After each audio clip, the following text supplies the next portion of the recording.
Hello friends, ನಮಸ್ತೆ. Welcome to Nagaveni Achar's kitchen. ಇವತ್ತು day 4 ನನ್ನ ಫುಲ್ ಡೇ ಡಯಟ್ ಪ್ಲಾನಿಂಗನ್ನು ನೋಡೋಣ. ಇದುವರೆಗೂ 3 ನನ್ನ ಡಯಟ್ ಪ್ಲಾನಿಂಗ್ ವಿಡಿಯೋಸನ್ನು ಪೋಸ್ಟ್ ಮಾಡಿದ್ದೀನಿ. ನೀವೆಲ್ಲ ತುಂಬಾ ಇಷ್ಟಪಟ್ಟಿದ್ದೀರಾ. ಇನ್ನೂ ರೆಸಿಪೀಸ್ ಬೇಕು ಅಂತ ಕೇಳ್ತಾ ಇದ್ದೀರಾ.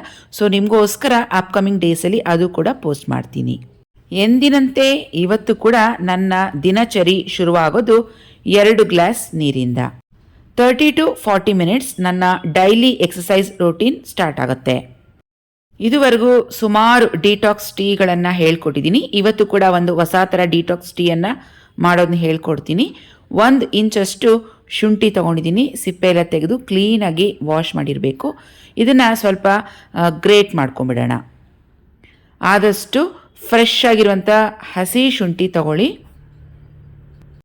ಡಿಟಾಕ್ಸ್ ಪೌಡರನ್ನು ಹೇಗೆ ಮಾಡ್ಕೊಳ್ಳೋದು ಅಂತ ನಿಮಗೆ ವಿಡಿಯೋ ಪೋಸ್ಟ್ ಮಾಡಿದ್ದೀನಿ. ಅದು ಕೂಡ ಒಂದ್ಸಲ ಚೆಕ್ ಮಾಡ್ಕೊಳ್ಳಿ. ಯಾವುದು ಈಸಿ ಆಗುತ್ತೋ ಅದನ್ನು ನೀವು ಡೈಲಿ ಮಾಡ್ಕೋಬೋದು. ಸ್ಟವ್ ಮೇಲೆ 2 ಗ್ಲಾಸ್ ನೀರು ಬಿಸಿಯಾಗೋದಕ್ಕೆ ಇಟ್ಟಿದ್ದೀನಿ. ಇದರಲ್ಲಿ ತುರಿದಿಟ್ಕೊಂಡಿರುವಂಥ ಶುಂಠಿ, ಪೆಪ್ಪರ್ ಕಾರ್ನ್ಸ್ 7ರಿಂದ 10, ಅರಿಶಿಣ ಅರ್ಧ ಟೀ ಸ್ಪೂನ್, ಜೀರಿಗೆ ಅರ್ಧ ಟೀ ಸ್ಪೂನ್, ಇವಿಷ್ಟನ್ನ ಚೆನ್ನಾಗಿ ಕುದಿಸ್ಕೋಬೇಕು. ಈ ನೀರನ್ನು ಎಲ್ಲಿವರೆಗೂ ಕುದಿಸ್ಬೇಕಂದ್ರೆ 2 ಗ್ಲಾಸ್ ಇರುವಂಥ ನೀರು 1 ಗ್ಲಾಸ್ ಆಗಬೇಕು. ಸಿಮ್ ಫ್ಲೇಮ್ನಲ್ಲಿ ಚೆನ್ನಾಗಿ ಕುದಿಸ್ಕೊಳ್ಳಿ. ನಮ್ಮ ಡಿಟಾಕ್ಸ್ ಟೀ ರೆಡಿಯಾಗಿದೆ. ಶೋಧಿಸ್ಕೊಳ್ಳೋಣ. ಇದಕ್ಕೆ ಬೇಕು ಅಂದರೆ ಸ್ವೀಟ್ನರ್ಸ್ ಆ್ಯಡ್ ಮಾಡ್ಕೋಬೋದು. ಜೇನುತುಪ್ಪ 1 ಟೀ ಸ್ಪೂನ್ ಹಾಕ್ಕೊಳ್ಳಿ. ಲೆಮನ್ ಅರ್ಧ ಹಾಕ್ಕೊಳ್ಳಿ. ನಾನಿಲ್ಲಿ ಲೆಮನ್ ಆಗಲಿ ಜೇನುತುಪ್ಪ ಯಾವುದನ್ನು ಹಾಕ್ಕೊತಿಲ್ಲ. ಆ್ಯಸ್ ಇಟ್ ಈಸ್ ಹೇಗಿದೆಯೋ ಹಾಗೇ ಕುಡಿತಾ ಇದ್ದೀನಿ. ಸೊ ಬಿಸಿ ಬಿಸಿಯಾಗಿ ಕುಡಿತೀನಿ.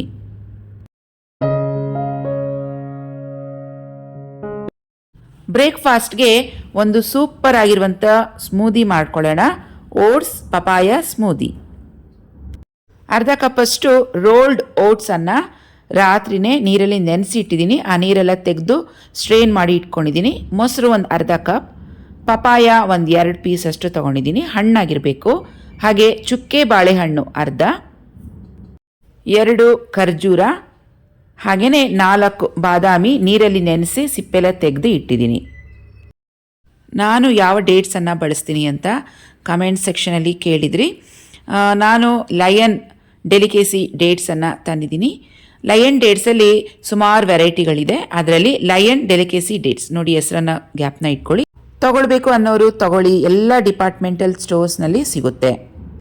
ಈಗ ತೊಗೊಂಡಿರುವಂಥ ಎಲ್ಲ ಸಾಮಗ್ರಿಗಳನ್ನು ಮಿಕ್ಸಿ ಜಾರ್ಗೆ ಹಾಕ್ತಾ ಇದ್ದೀನಿ ಒಂದೊಂದಾಗೆ. ನಾನು ಶೇಕ್ಸ್ ಆಗಲಿ ಇಲ್ಲಾಂದರೆ ಜ್ಯೂಸ್ ಮಾಡೋದಕ್ಕೆ ಸಪ್ರೇಟ್ ಮಿಕ್ಸಿ ಜಾರನ್ನು ಇಟ್ಟಿದ್ದೀನಿ. ಅದನ್ನೇ ಬಳಸ್ಕೊತೀನಿ. ಮಸಾಲೆ ರುಬ್ಬೋದಕ್ಕೆ, ಖಾರ ರುಬ್ಬೋದಕ್ಕೆ ಸಪ್ರೇಟ್ ಮಿಕ್ಸಿ ಜಾರ್ ಇರುತ್ತೆ. ಅದನ್ನು ಯೂಸ್ ಮಾಡಲ್ಲ, ಯಾಕಂದರೆ ಖಾರ ಆಗ್ಬೋದು. ಈಗ ಎಲ್ಲ ಸಾಮಗ್ರಿಗಳನ್ನು ಮಿಕ್ಸಿ ಜಾರ್ಗೆ ಹಾಕಿ ಬ್ಲೆಂಡ್ ಮಾಡೋದು ಅಷ್ಟೇ. ತುಂಬ ಈಸಿಯಾಗಿರುವಂಥ ಬ್ರೇಕ್ಫಾಸ್ಟ್ ಇದು.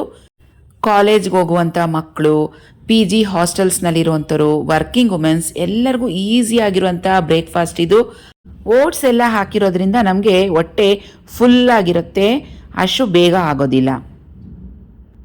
ಸ್ವೀಟ್ನೆಸ್ಗೆ ನಾನಿಲ್ಲಿ ಬೆಲ್ಲ ಆಗಲಿ ಜೇನುತುಪ್ಪ ಸಕ್ಕರೆ ಏನನ್ನೂ ಬಳಸಿಲ್ಲ. ಬರೀ ಖರ್ಜೂರ ಮಾತ್ರ ಹಾಕಿದ್ದೀನಿ 2. ಹಾಗೆ ಬಾಳೆಹಣ್ಣು ಅರ್ಧ ಹಾಕಿದ್ದೀನಿ. ಅದರಲ್ಲಿ ಇರುವಂಥ ಸ್ವೀಟ್ನೆಸ್ಸೇ ಸಾಕು. ಹಾಗೆ ನಾನು ತೊಗೊಂಡಿರುವಂಥ ಪಪ್ಪಾಯ ಸ್ವೀಟಾಗೂ ಇದೆ. ಸೊ ನ್ಯಾಚುರಲ್ ಆಗಿ ಮಾಡಿದ್ದೀನಿ. ಈ ಓಟ್ಸ್ ಪಪಾಯ ಸ್ಮೂತಿನ ಮನೆಯಲ್ಲಿ ಎಲ್ಲರೂ ತಗೋಬೋದು. ಚಿಕ್ಕವರಿಂದ ಹಿಡಿದು ದೊಡ್ಡೋರ್ವರೆಗೂ ಎಲ್ಲರೂ ತಗೋಬೋದು. ತುಂಬ ಹೆಲ್ತಿ ಕೂಡ.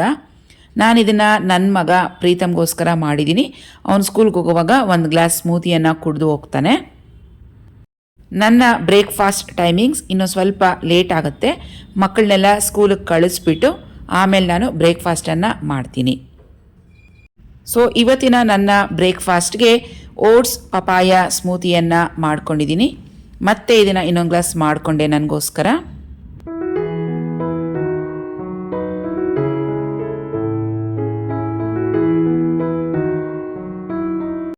ಮಿಡ್ ಮಾರ್ನಿಂಗ್ ಸ್ನ್ಯಾಕ್ಸ್ಗೆ ನಾನು ಫ್ಲ್ಯಾಕ್ಸ್ ಸೀಡ್ಸ್ ಲಡ್ಡುವನ್ನು ಒಂದು ತಿಂತೀನಿ. ಇದರ ರೆಸಿಪಿ ವಿಡಿಯೋ ಕೇಳ್ತಾ ಇದ್ದೀರಾ, ಸದ್ಯದಲ್ಲೇ ಬೇಗನೆ ಅಪ್ಲೋಡ್ ಮಾಡ್ತೀನಿ.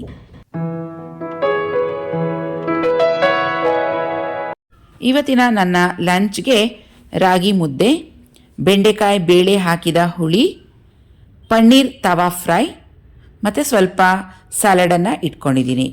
ಜೊತೆಗೆ 1 ಗ್ಲಾಸ್ ಬಟರ್ ಮಿಲ್ಕ್ ಅಥವಾ ಮಜ್ಜಿಗೆ ಇದನ್ನು ತಗೊಂಡಿದ್ದೀನಿ.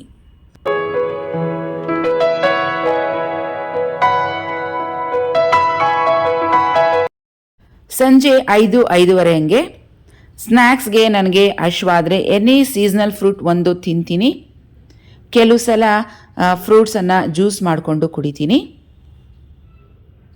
ಈ ಆರೆಂಜ್ ಸ್ವಲ್ಪ ಹುಳಿ ಇದೆ, ತಿನ್ನೋದಕ್ಕಾಗೋದಿಲ್ಲ. ಹಾಗಾಗಿ ಇದ್ರ ಜೊತೆಗೆ ದಾಳಿಂಬೆ ಕಾಳನ್ನು ಸ್ವಲ್ಪ ಮಿಕ್ಸ್ ಮಾಡಿಬಿಟ್ಟು ಜ್ಯೂಸ್ ಮಾಡಿಕೊಂಡು ಕುಡಿತಾ ಇದ್ದೀನಿ.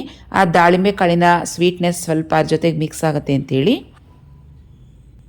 ಯೂಶ್ವಲಿ ಫ್ರೂಟ್ಸನ್ನು ನಾನು ಹಾಗೇ ತಿನ್ನೋದು, ಜ್ಯೂಸ್ ಮಾಡ್ಕೊಳ್ಳಲ್ಲ. ಫ್ರೂಟ್ಸ್ ಇಷ್ಟ ಇಲ್ಲ ಅನ್ನೋರು ಮಖಾನ ಸಿಗುತ್ತೆ, ಅದನ್ನು ನೀವು ರೋಸ್ಟ್ ಮಾಡಿಕೊಂಡು ತಿನ್ಬೋದು. ಅದರ ರೆಸಿಪಿ ಬೇಕಂದರೆ ಹೇಳಿ ಪೋಸ್ಟ್ ಮಾಡ್ತೀನಿ. ಡ್ರೈ ನಟ್ಸ್, ಮಿಕ್ಸೆಡ್ ನಟ್ಸ್ ಅಂತ ಸಿಗುತ್ತೆ, ಅದನ್ನು ತೊಗೋಬೋದು 1 ಹಿಡಿಯಷ್ಟು. ಇಲ್ಲಾಂದರೆ ಮೊಳಕೆ ಕಟ್ಟಿದ ಕಾಳಿದ್ರೆ ಸಾಲಡ್ ಥರ ಮಾಡಿಕೊಂಡು ಒಂದು ಚಿಕ್ಕ ಬೌಲಷ್ಟು ತಿನ್ಬೋದು. ಸದ್ಯದಲ್ಲೇ ಈವ್ನಿಂಗ್ ಸ್ನ್ಯಾಕ್ಸ್ ಬಗ್ಗೆನೇ ಒಂದು ಸಪ್ರೇಟ್ ವಿಡಿಯೋ ಮಾಡಬೇಕು ಅಂದ್ಕೊಂಡಿದ್ದೀನಿ. ಆದಷ್ಟು ಬೇಗ ಅಪ್ಲೋಡ್ ಮಾಡ್ತೀನಿ. ರಾತ್ರಿ ಡಿನ್ನರ್ಗೆ ನಾನು ಮಿಲೆಟ್ಸ್ ದೋಸೆ ತೊಗೊತಾ ಇದ್ದೀನಿ. ಸೊ ಅದಕ್ಕೆ ಬ್ಯಾಟರ್ ಹೇಗೆ ಪ್ರಿಪೇರ್ ಮಾಡ್ಕೊಳ್ಳೋದು ಅಂತ ನಿಮಗೆ ತೋರಿಸ್ತೀನಿ. ಯಾವುದಾದ್ರೂ 2 ಥರದ ಮಿಲ್ಲೆಟ್ಸನ್ನು ನೀವು ತೊಗೊಬೋದು, ನಿಮ್ಗೆ ಯಾವ್ದು ಅವೈಲೇಬಲ್ ಇದೆಯೋ ಅದು. ನನ್ನ ಹತ್ರ ಇವಾಗ ಸದ್ಯಕ್ಕೆ ಹರಕ ಅಂತಲೂ ಹೇಳ್ತಾರೆ, ಹಾರಕ ಅಂತಲೂ ಹೇಳ್ತಾರೆ, ಹಾಗೆ ಸಾಮೆ, ಎರಡೂ 1 ಕಪ್ಪಷ್ಟು ತೊಗೊತಾ ಇದ್ದೀನಿ. ಫ್ರೆಂಡ್ಸ್, ಮಿಲ್ಲೆಟ್ಸಲ್ಲಿ 100 ಥರದ್ದು ದೋಸೆಗಳನ್ನು ಮಾಡ್ಬೋದು. ಅಪ್ಕಮಿಂಗ್ ಡೇಸಲ್ಲಿ ನಿಮಗೆ ಮಿಲ್ಲೆಟ್ಸನ್ನು ಬಳಸ್ಕೊಂಡು ಹೇಗೆ ನಾವು ರೆಸಿಪಿ ಮಾಡ್ಕೋಬೋದು ಅಂತ ನಿಮಗೆ ತೋರಿಸ್ಕೊಡ್ತೀನಿ. ಈಗ 2 ಥರದ ಮಿಲ್ಲೆಟ್ಸನ್ನು ಒಂದೊಂದು ಚಿಕ್ಕ ಕಪ್ಪಲ್ಲಿ ತೊಗೊಂಡಿದ್ದೀನಿ. ಹಾಗೆ ಇದು ಬ್ಲ್ಯಾಕ್ ಉರದ್ ದಾಲ್, ಉದ್ದಿನ ಕಾಳು ಅಂತ ಹೇಳ್ತೀವಿ. ಉದ್ದಿನ ಬೇಳೆಕ್ಕಿಂತ ಈ ಥರ ಉದ್ದಿನ ಕಾಳು ಅದರ ಮೇಲೆ ಸಿಪ್ಪೆ ಸಮೇತವಾಗಿರುತ್ತಲ್ವ, ಅದನ್ನು 1 ಕಪ್ಪಷ್ಟು ತೊಗೊತಾ ಇದ್ದೀನಿ. ಇದು ಹೆಂಗಸರಿಗೆ ಸೊಂಟಕ್ಕೆ ತುಂಬಾ ಬಲ ಕೊಡುತ್ತೆ ಅಂತ ಹೇಳ್ತಾರೆ, ಮಕ್ಕಳಿಗೂ ತುಂಬಾ ಒಳ್ಳೆಯದು. ಸಿಪ್ಪೆ ಕಪ್ಪಗಿರೋದ್ರಿಂದ ದೋಸೆ ಸ್ವಲ್ಪ ಕಪ್ಪಗೆ ಬರ್ಬೋದು ಅಷ್ಟೇ, ಆದರೆ ಅದರಲ್ಲಿರುವಂಥ ನ್ಯೂಟ್ರಿಷನ್ ಬೆನಿಫಿಟ್ಸ್ ಸೇಮ್ ಹಾಗೇ ಇರುತ್ತೆ, ಇನ್ನೂ ಹೆಚ್ಚಾಗೇ ಇರುತ್ತೆ. 3 ಥರದ ಬೇಳೆಗಳನ್ನು ತೊಗೊತಾ ಇದ್ದೀನಿ. ಮಸೂರ್ ದಾಲ್ ಅಥವಾ ಮೈಸೂರು ಬೇಳೆ, ಕಡಲೆಬೇಳೆ ಮತ್ತು ಹೆಸರು ಕಾಳು 3 ಸೇರಿಸಿ 1 ಕಪ್ಪಷ್ಟು ತೊಗೊತಾ ಇದ್ದೀನಿ. ಮಸೂರ್ ದಾಲ್ ಇಲ್ಲ ಅಂತ ಹೇಳಿದ್ರೆ ನಾವು ಸಾಂಬಾರಿಗೆಲ್ಲ ಯೂಸ್ ಮಾಡ್ತೀವಲ್ವ, ತೊಗರಿಬೇಳೆ, ಅದನ್ನು ಸಹ ಹಾಕ್ಕೋಬೋದು. ಹಾಗೆಯೇ ಕಪ್ಪು ಉದ್ದಿನ ಕಾಳು ಇಲ್ಲ, ಏನು ಮಾಡೋದು ಅಂತ ದಯವಿಟ್ಟು ಕ್ವಶನ್ ಕೇಳಬೇಡಿ. ಕಪ್ಪು ಉದ್ದಿನ ಕಾಳಿಲ್ಲ ಅಂದರೆ ವೈಟ್ ಉದ್ದಿನ ಬೇಳೆ ಇರುತ್ತಲ್ಲ ಮನೆಯಲ್ಲಿ, ಅದನ್ನೇ ಹಾಕ್ಕೊಳ್ಳಿ. ಆದರೆ 2ರದ್ದು ಬೆನಿಫಿಟ್ಸ್ ಹೇಳಿದ್ದೀನಿ, ಚಾಯ್ಸ್ ನಿಮ್ಮದು. 2 ಟೀ ಸ್ಪೂನಷ್ಟು ಮೆಂತ್ಯ ಹಾಕ್ತಾಯಿದ್ದೀನಿ. ಮೆಂತ್ಯ ಹಾಕೋದ್ರಿಂದ ದೋಸೆ ಸಾಫ್ಟಾಗಿರುತ್ತೆ, ಹಾಗೆಯೇ ಘಮ್ ಅಂತ ಇರುತ್ತೆ, ದೋಸೆ ಮಾಡುವಾಗ ಚೆನ್ನಾಗಿ ಬರುತ್ತೆ. ಇದನ್ನೆಲ್ಲ 2-3 ಸಲ ಚೆನ್ನಾಗಿ ವಾಶ್ ಮಾಡ್ಕೋಬೇಕು. ಫ್ರೆಶ್ ವಾಟರನ್ನು ಹಾಕಿ 5 to 6 ಅವರ್ಸ್ ನೆನೆಯೋದಕ್ಕೆ ಬಿಟ್ಬಿಡೋಣ. ಈಗ 5 ಅವರ್ಸ್ ಚೆನ್ನಾಗಿ ನೆಂದಿದೆ. ಸ್ವಲ್ಪನೇ ಮಿಕ್ಸಿ ಜಾರ್ಗೆ ಹಾಕ್ಕೊಂಡು ಇದನ್ನು ನುಣ್ಣಕ್ಕೆ ರುಬ್ಕೊಳ್ಳೋಣ. ದೋಸೆ ಹಿಟ್ಟಿನ ಹದಕ್ಕೆ ರುಬ್ಕೊತಾ ಇದ್ದೀನಿ. ಈ ದೋಸೆ ಹಿಟ್ಟನ್ನು ಫ್ರಿಜ್ಜಲ್ಲಿ 2-3 ದಿನ ಸ್ಟೋರ್ ಮಾಡ್ಕೋಬೋದು. ಫ್ರಿಜ್ ಇಲ್ಲ ಅಂತ ಹೇಳಿದ್ರೆ ನೀವು 1 ದಿನಕ್ಕಾಗೋಷ್ಟೇ ಮಾತ್ರ ಮಾಡ್ಕೊಳ್ಳಿ. ಇದು ಮಿಲ್ಲೆಟ್ಸ್ ಆಗಿರೋದ್ರಿಂದ ಬೇಗನೆ ಹುಳಿ ಬರುತ್ತೆ. ಇದು 3-4 ಅವರಷ್ಟು ಫರ್ಮೆಂಟೇಷನ್ ಹುಳಿ ಬಂದರೆ ಸಾಕು. ಆಮೇಲೆ ಇದನ್ನು ಫ್ರಿಜ್ಗೆ ಎತ್ತಿಟ್ಬಿಟ್ಟು ಯಾವಾಗ ಬೇಕೋ ಆವಾಗ ಸ್ವಲ್ಪನೇ ತೊಗೊಂಡು ಬಿಸಿ ದೋಸೆಗಳಾಗಿ ಮಾಡ್ಕೋಬೋದು. ಮಿಲೆಟ್ಸ್ ದೋಸೆಗೆ ಬೆಸ್ಟ್ ಕಾಂಬಿನೇಷನ್ ಅಂತ ಹೇಳಿದ್ರೆ ಪೀನಟ್ ಚಟ್ನಿ, ಕಡಲೆ ಬೀಜದ ಚಟ್ನಿ, 1 ಹಿಡಿಯಷ್ಟು ಕಡಲೆಕಾಯಿ ಬೀಜ, 1 ಹಿಡಿಯಷ್ಟು ಕರಿಬೇವಿನ ಸೊಪ್ಪು, 4-5 ಇಲ್ಕಷ್ಟು ಬೆಳ್ಳುಳ್ಳಿ. ಇವಿಷ್ಟನ್ನು ಒಂದು ಫ್ರೈಯಿಂಗ್ ಪ್ಯಾನ್ಗೆ ಹಾಕಿದ್ದೀನಿ. ಯಾವುದೇ ಥರದ ಎಣ್ಣೆ ಬೇಡ, ಡ್ರೈ ರೋಸ್ಟ್ ಮಾಡ್ಕೊಳ್ಳೋಣ. ಕರಿಬೇವು ಇದಕ್ಕೆ ಹೆಚ್ಚಾಗಿ ಹಾಕ್ಕೊಂಡ್ರೆ ಟೇಸ್ಟ್ ತುಂಬಾ ಚೆನ್ನಾಗಿರುತ್ತೆ. ಆದಷ್ಟು ಫ್ರೆಶ್ ಆಗಿರುವಂಥ ಕರಿಬೇವು ಹಾಕ್ಕೊಳ್ಳಿ, ನಮ್ಮ ಕೂದಲಿಗೂ ತುಂಬಾ ಒಳ್ಳೆಯದು. ಈಗ ಚೆನ್ನಾಗಿ ರೋಸ್ಟ್ ಮಾಡ್ಕೊಂಡಿದ್ದೀನಿ. 2 ಟೀ ಸ್ಪೂನಷ್ಟು ಬಿಳಿ ಎಳ್ಳನ್ನು ಹಾಕ್ತಾ ಇದ್ದೀನಿ. ಟೇಸ್ಟ್ ಮಾತ್ರ ತುಂಬಾ ಚೆನ್ನಾಗಿರುತ್ತೆ. ಎಳ್ಳು ಹಾಕಿದ ತಕ್ಷಣ ಎಲ್ಲ ಮೇಲೆ ಚಿಟಪಟ ಅಂತ ಹಾರತ್ತೆ. ಒಂದು ಲಿಡ್ಡನ್ನು ಕವರ್ ಮಾಡ್ಕೊಂಬಿಡಿ. ಅರ್ಧ ಟೀ ಸ್ಪೂನಷ್ಟು ಜೀರಿಗೆ ಹಾಕಿ ಸ್ಟವನ್ನು ಆಫ್ ಮಾಡ್ಕೋತೀನಿ. ಆ ಬಿಸಿಗೆ ಎಳ್ಳು ಫ್ರೈ ಆದರೆ ಸಾಕು. ಇವಾಗ ಇದಿಷ್ಟನ್ನು ಒಂದು ಮಿಕ್ಸಿ ಜಾರ್ಗೆ ಹಾಕ್ಕೊಳ್ಳೋಣ. ಖಾರಕ್ಕೆ ನಾನಿಲ್ಲಿ ರೆಡ್ ಚಿಲ್ಲಿ ಪೌಡರ್ ಅರ್ಧ ಟೀ ಸ್ಪೂನಷ್ಟು ಹಾಕಿದ್ದೀನಿ. ಇಲ್ಲ ನೀವು ಫ್ರೈ ಮಾಡ್ಕೋಬೇಕಾದ್ರೆ ಹಸಿಮೆಣಸಿನ್ಕಾಯಿ 2-3 ಹಾಕಿ ಫ್ರೈ ಮಾಡ್ಕೋಬೋದು. ಚಿಕ್ಕ ಸೈಜಷ್ಟು ಹುಣಸೆ ಹಣ್ಣನ್ನು ಹಾಕ್ಕೊಳ್ಳಿ. ಹಾಗೆ ರುಚಿಗೆ ತಕ್ಕಷ್ಟು ಉಪ್ಪು. ನಾನಿಲ್ಲಿ ಪಿಂಕ್ ಸಾಲ್ಟನ್ನು ಯೂಸ್ ಮಾಡ್ತಾ ಇದ್ದೀನಿ, ಅರ್ಧ ಟೀ ಸ್ಪೂನಷ್ಟು. ಇವಿಷ್ಟನ್ನು ಮಿಕ್ಸಿ ಜಾರ್ಗೆ ಹಾಕಿ ಮೊದಲಿಗೆ ಪೌಡರ್ ಮಾಡ್ಕೊಳ್ಳೋಣ. ಮೊದಲಿಗೆ ನೀರು ಹಾಕೋದು ಬೇಡ, ಅದನ್ನು ಸ್ವಲ್ಪ ತರಿಯಾಗಿ ಪೌಡರ್ ಆದಮೇಲೆ ನೀರನ್ನು ಹಾಕ್ಕೊಳ್ಳಿ.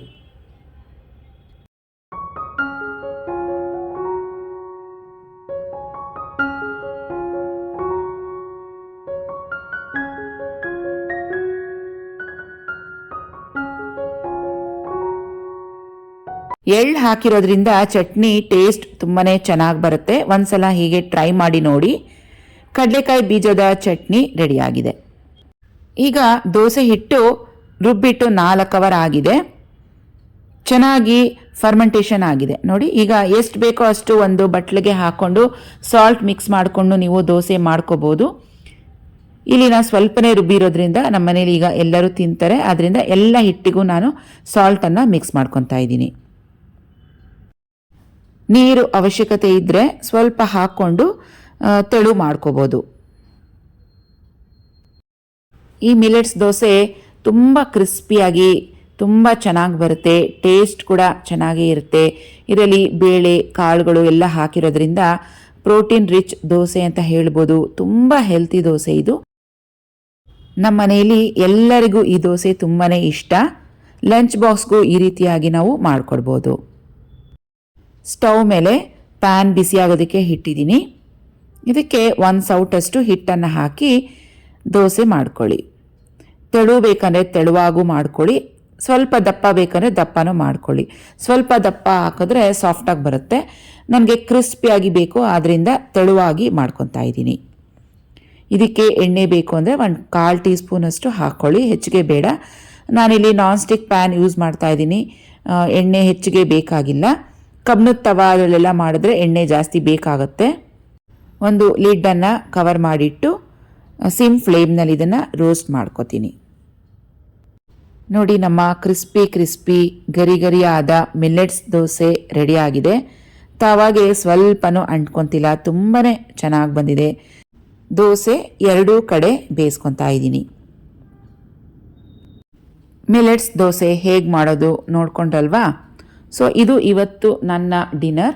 ಪ್ರತಿದಿನ ಇದೇ ಇರುತ್ತೆ ಅಂತ ಹೇಳೋಕ್ಕಾಗೋದಿಲ್ಲ. ಒಂದೊಂದ್ಸಲ ಬ್ರೇಕ್ಫಾಸ್ಟ್ಗೂ ಇದನ್ನು ತೊಗೊತೀನಿ, ಇಲ್ಲ ಮಧ್ಯಾಹ್ನ ಊಟಕ್ಕೂ ತೊಗೊತೀನಿ, ಇಲ್ಲ ರಾತ್ರಿಗೂ ತೊಗೋತೀನಿ. ಸೊ 2 ಮಿಲೆಟ್ಸ್ ದೋಸೆ ಜೊತೆಗೆ ಕಡಲೆ ಬೀಜದ ಚಟ್ನಿ 2 ಸ್ಪೂನಷ್ಟು, ಹಾಗೆಯೇ ಮಧ್ಯಾಹ್ನ ಮಾಡಿದಂಥ ತರಕಾರಿ ಸಾಂಬಾರನ್ನು ತಗೊಂಡಿದ್ದೀನಿ. ಸೊ ಇದಿಷ್ಟು ಇವತ್ತಿನ ನನ್ನ ರಾತ್ರಿ ಡಿನ್ನರ್. ಫ್ರೆಂಡ್ಸ್, ರೆಸಿಪಿ ವಿಡಿಯೋಸ್ನ ಪ್ರತಿದಿನ ಪೋಸ್ಟ್ ಮಾಡಿ ಅಂತ ಕಮೆಂಟ್ಸ್ ಹಾಕ್ತಾ ಇದ್ದೀರಾ. ಪ್ರತಿದಿನ ನಾನು ಬೆಳಗ್ಗೆಯಿಂದ ರಾತ್ರಿವರೆಗೂ ನನ್ನ ಫುಲ್ ಡೇ ಡಯೆಟನ್ನು ವಿಡಿಯೋ ಮಾಡ್ತಾ ಇರೋದ್ರಿಂದ ಅದನ್ನು ಎಡಿಟ್ ಮಾಡಿ ನಿಮಗೆ ಪೋಸ್ಟ್ ಮಾಡೋದಕ್ಕೆ ಸ್ವಲ್ಪ ಟೈಮ್ ಬೇಕಾಗುತ್ತೆ. ಸೊ ನಾನು ಕೂಡ ರಾತ್ರಿಯೆಲ್ಲ ಎಡಿಟಿಂಗ್ ಮಾಡಿ ನಿಮಗೆ ಬೆಳಗ್ಗೆ ನೆಕ್ಸ್ಟ್ ಡೇಗೆ ಪೋಸ್ಟ್ ಮಾಡ್ತಾ ಇದ್ದೀನಿ. ಒಂದೊಂದ್ಸಲ ರಾತ್ರಿ 2 ಗಂಟೆವರೆಗೂ ಎಡಿಟಿಂಗ್ ಮಾಡ್ತೀನಿ. ನನ್ನ ರಾತ್ರಿ bed time drink same detox ಟೀಯನ್ನು ತಗೊತೀನಿ. ಬೆಳಗ್ಗೆ ಯಾವ ಡಿಟಾಕ್ಸ್ ಟೀಯನ್ನು ತಗೊತೀನೋ ಅದೇ ಸೇಮ್ ರಾತ್ರಿಗೂ ನೀವು ತಗೊಳ್ಳಿ. ಸೊ ಫ್ರೆಂಡ್ಸ್, ನನ್ನ ಎಲ್ಲ ವಿಡಿಯೋಗಳನ್ನು ನೀವು ತುಂಬಾ ಇಷ್ಟಪಟ್ಟು ನೋಡ್ತಾ ಇದ್ದೀರಾ, ಸಪೋರ್ಟ್ ಮಾಡ್ತಾ ಇದ್ದೀರಾ. ನಿಮ್ಮ ಪ್ರೀತಿ, ಅಭಿಮಾನ, ಸಪೋರ್ಟ್ ನಮ್ಮ ಚಾನೆಲ್ ಮೇಲೆ ಹೀಗೆ ಇರಲಿ ಅಂತ ಕೇಳ್ಕೊಳ್ತಾ ಇವತ್ತಿನ ವಿಡಿಯೋ ಇಲ್ಲಿಗೆ ಮುಗಿಸೋಣ. ಮತ್ತೆ ಭೇಟಿ ಆಗೋಣ ಮತ್ತೊಂದು ವಿಡಿಯೋದಲ್ಲಿ. ಅಲ್ಲಿವರೆಗೂ take care and bye friends.